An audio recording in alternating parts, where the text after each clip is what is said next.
भाषणात कविवर्य विदा करंदीकर साहेबांची एक कविता वाचून दाखवली, त्यामुळं मलाही विंदा करंदीकरांची आणखी एक कविता वाचून दाखवण्याचा मोह काही आवरत नाहीये. कवितेचे शीर्षक आहे एवढं लक्षात ठेवा. एवढं लक्षात ठेवा. उंची न आपुले वाढते फारसी वाटून हेवा, श्रेय ज्यांचे त्यास द्यावे एवढं लक्षात ठेवा. ती पूर्वजांची थोरवी त्या पूर्वजांना गौरवी, ती न कामी आपुल्या एवढं लक्षात ठेवा. जाणते जे सांगती ते ऐकून घ्यावे सदा, मात्र तीही माणसे एवढं लक्षात ठेवा. चिंता जगी या सर्वथा कोणा न येई टाळता, उद्योग चिंता घालवी एवढं लक्षात ठेवा. विश्वास ठेवावाच लागे व्यवहार चाले त्यावरी, सीमा तयाला पाहिजे एवढं लक्षात ठेवा. दुपटीने देतसे जो ज्ञान आपण घेतलेले, तो गुरूंचे पांग फेडी एवढे लक्षात ठेवा. माणसाला शोभणारे युद्ध एकच या जगी, त्याने स्वतःला जिंकणे एवढे लक्षात ठेवा.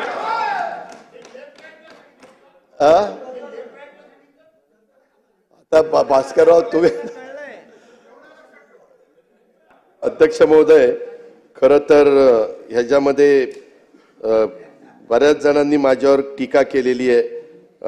अर्थात तो त्यांचा अधिकार आहे. लोकसभेचा निकालानंतर मला तुकाराम महाराज आठवले असं आमच्यातले काही ज्येष्ठ सन्माननीय मान्यवरांनी सांगितलं. त्यांना मला सांगावंसं वाटतं की तुकाराम महाराजांनी 350-400 वर्ष होऊन दे, त्यांचे विचार आज तितकेच समर्पक आणि मार्गदर्शक आहेत.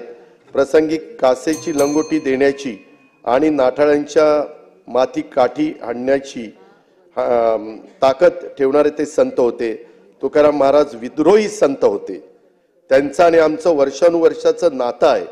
आषाढी वारीत तुकाराम महाराजांनी पालखी बारामतीतनं जाते, पालखीचा बारामतीत एक दिवस मुक्काम असतो.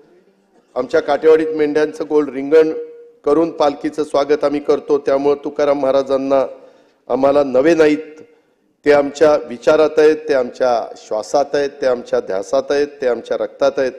तुकाराम महाराज आम्हाला आठवावे लागत नाहीत. लोकसभा येतील जातील, साहजिकच आहे. कुणालाही जर चांगलं यश मिळालं तर आनंद वाटतो.